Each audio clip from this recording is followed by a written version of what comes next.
Assalamualaikum warahmatullahi wabarakatuh. Halo, salam Sobat Ram. Berjumpa lagi bersama saya Roy Alminifa di segmen Ruang Advokat Menjawab. Terima kasih kepada Sobat Ram yang telah mendukung channel kami dengan cara tekan tombol subscribe, share, dan komentar di video kami.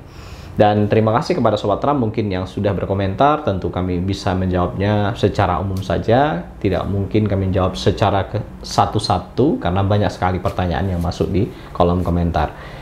Namun bagi Sobat Ram yang aktif terus menonton video kami, saya rasa dan saya yakin Sobat Ram pasti menemukan jawaban pertanyaan-pertanyaan yang telah ditanyakan di kolom komentar.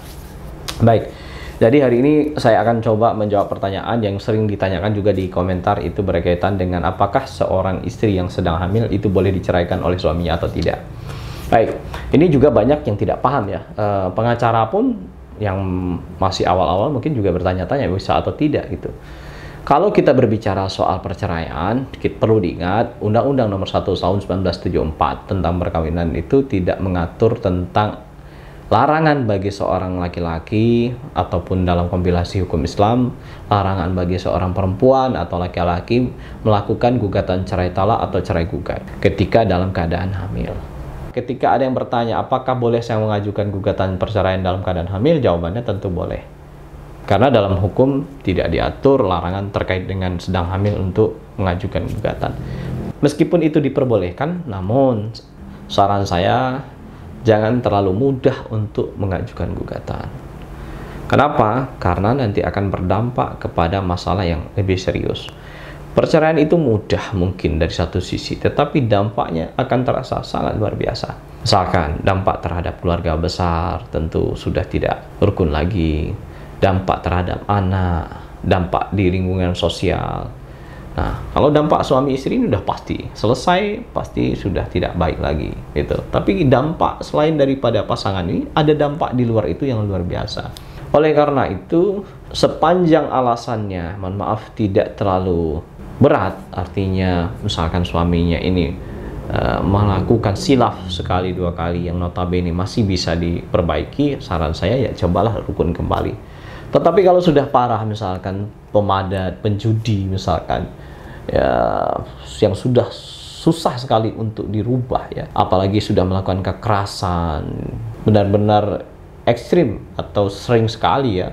Nah ini memang mungkin solusi terakhir itu ya mengajukan gugatan. Itu pun jalur terakhir yang harus ditempuh oleh Sobat Ram.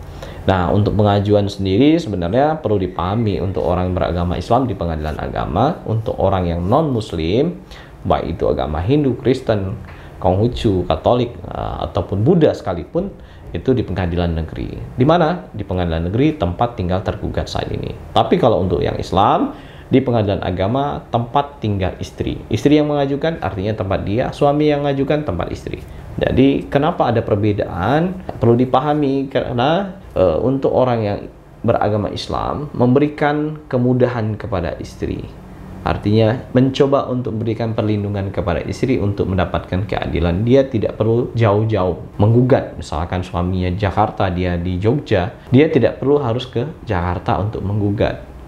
Nah, sedangkan orang non-Muslim, baik itu suami yang gugat atau istri yang gugat, di mana yang digugat itu berada, di Surabaya kah, di Jakarta kah, kita harus ke pengadilan negeri setempat.